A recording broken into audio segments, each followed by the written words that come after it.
the Son, and the Holy Spirit, one true God, forever and ever. Amen. Most respected Isaac Hutchin, your brothers and sisters.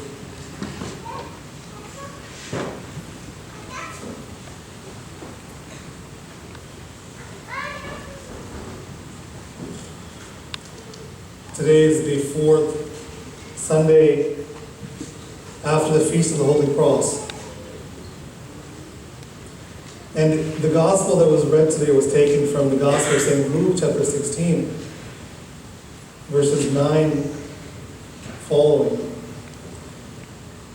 And in it, one of the verses that always sticks out to me whenever I read it is the one in verse 15, where he says, "You are those who justify yourselves before men, but God knows your hearts. For what is highly esteemed among men is an abomination in the sight of God." I think this is a verse that is very apt for our times. And maybe it's just one of those that, it's no surprise that Christ, said these words, a couple of millennia ago. And yet these words still hold true today. And I think it even holds even more true. Maybe I feel like it holds more true today than it did before. Maybe that's just because we're living in this time, in this world. Maybe they felt the same thing too. But when I look at, especially where we are as a people, and the number one thing that I feel like motivates most people these days is what? What do you think is the thing that motivates most people? What do they seek after? So some people said money. I hear some murmurings of money. Absolutely, right? There's definitely people that seek after only money. And that's a very common answer. And it's not a wrong answer. I'm not saying anything like that, but it is a very common answer, absolutely. But I think in some small way, we're all seeking after some kind of money, because without money, we can't live in this world. But for some of us, the pursuit is much stronger than for others. But even other things are also motivating people as well. Especially on those little devices that some of us have in our hands, in our pockets, or on our screens at home. And oftentimes people log in, and here's the thing. I remember a long time ago, back in the early 2000s, maybe late 90s, when we first got our first computer. And it seems like it's really arcane. Did they have computers before the 90s? I don't know. Is the 90s like Stone Age for some of these kids? I don't know. But for us, I remember that it's a really funny thing. I remember when my mom had to do some work on the computer for her nursing job. And she had to watch some training modules on the computer. And I remember sometimes, if you guys are familiar with the computer, when the icons, or you have to double click an icon to open an app or a program or something. And one of the icons had moved, because when you add more things to the screen, things get rearranged, right? So one of the icons had moved and she didn't know where it was. And all of a sudden she's like, it's gone, the program is gone, I can't do my module, everything is gone, what am I going to do? And I said, just move right over there. And she's like, okay. And then she's finding it. She said, why did it move over there? I was like, I don't want to get into this right now. Why did it move over there? But it's moved, it's okay, it's not going to change anything. Okay. Now fast forward to like a few years later, after both my parents had retired, and they know more about like WhatsApp and Facebook than I do. And she's got the likes and the pictures and the posts and the videos and the video chatting. I'm like, where did you learn this stuff? How did you, think about how our society has changed. It's like, all I thought that I knew how to do, even for me, was like, I know how to turn the computer on and I know how to check my email. That's pretty much all I really cared about. But then all these other extra things, right, with the WhatsApp and Facebook and all these extra things, now our society is like chasing after all that. But even more specifically, what are they really chasing after? A little symbol in the corner, right, whenever you post something.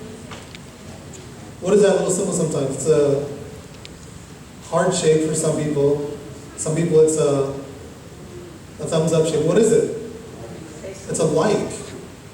It's a like. We are, and let's just not deny it. We're all in church here, so you can't lie. You're in church now. But you know, you will go check one of your posts. As soon as you post something, you'll see how many, you don't care who all replied or anything, you look at how many people liked it. How many likes do I have? And then you look at us, okay, that's fine. And then literally 30 seconds later, you'll forget that you actually checked your post and you go back and check it again. Because you put it in your pocket, for some reason we don't have that, what is it called, like object permanence, we talked about that like a couple weeks ago. We don't have that idea that, oh, I just checked that and put it back in my pocket. And I said, wait, did I just check my post or my feed? I have to check it out again. Maybe 30 seconds later, check again to make sure. And what am I looking for again? I might be looking to see if someone posted something, but I'm also looking for how many people have liked the things that I posted. And every time more people like the things that I posted, I get really excited. This means people like me. I get my self-worth. I get my feeling of self-worth from the number of people who like whatever I say or whatever I post. The number of people who give me a thumbs up. The problem with that is that we're chasing after these things that are very fickle. And we know how fickle, how temporary, how quickly changing the moods can be online. Because there is no filter for most people. Most people say and do things online without even thinking about it. Without even thinking about what the consequences are going to be. Without thinking about how it's going to affect other people. Because when you're talking to somebody face to face, and you say something that might be offensive or you might offend somebody else, you see it very immediately on their face. And there's something inside of us, hopefully, there's something inside of us that when we see the other person's face, and maybe they say their countenance changes, maybe their face drops, their body language changes, all of a sudden you realize, oh, I said something I probably shouldn't have said. And you try to backtrack, or you try to change it, or you try to apologize, or you try to move on to a different topic, so we can kind of bring our conversation back. But when it comes to these things that are being posted online, you say something, you click send, or you click post, and then that's it. It's said, it can't be taken down for the most part, unless if someone has read it. We don't know how it affects other people. We don't know how many other people might be attacking one person and then all of a sudden it just piles up and we don't understand how that makes other people feel. Online bullying is much worse now than it used to be ever. It's much worse than the bullying that kids face even in regular school. Face-to-face bullying is much less because they can just do it online anonymously at home. And we even bully other people, not just the kids, but other people bully one another. If you don't agree with me, I'm automatically going to bully you, or I'm going to say something mean to you online just because I disagree with you. But because we've lost that human connection. We've lost that touch with each other. The more and more we interact with one another over these screens, we kind of lose a little bit of our humanity. We lose that filter, that thing that allows us to read each other's body language, that reads the expression on someone else's face, that says, maybe I stepped a little bit too far. Maybe I crossed the line. But when we just do things behind the screen, behind the safety of the screen, behind the safety of that anonymity, when we do those kind of things, then we take off those filters. We let go of our inhibitions, let go of some sense of decency, and things start to get out of hand, and we've all been witnesses to that. I'm sure there's some who have even been participants in that. But many of us have been witnesses of that, and some of us might have even been victims of that. And you know how that feels when you see it. But that's because in this society, we're increasingly chasing after the approval of one another. We're increasingly chasing after that like and that heart and all these other ways of seeking approval from the other person, rather than actually looking at what is really right, what is actually justice. If I disagree with somebody, is there a way for me to reconcile? Is there a way for us to come together? Because every time we interact with somebody anonymously or through the technology, and you lose that human one-on-one connection, you're not able to actually build any relationships there. If anything, these things are more notorious for destroying relationships than they are for building relationships. And the reason for that is because how quickly things can spiral out of control.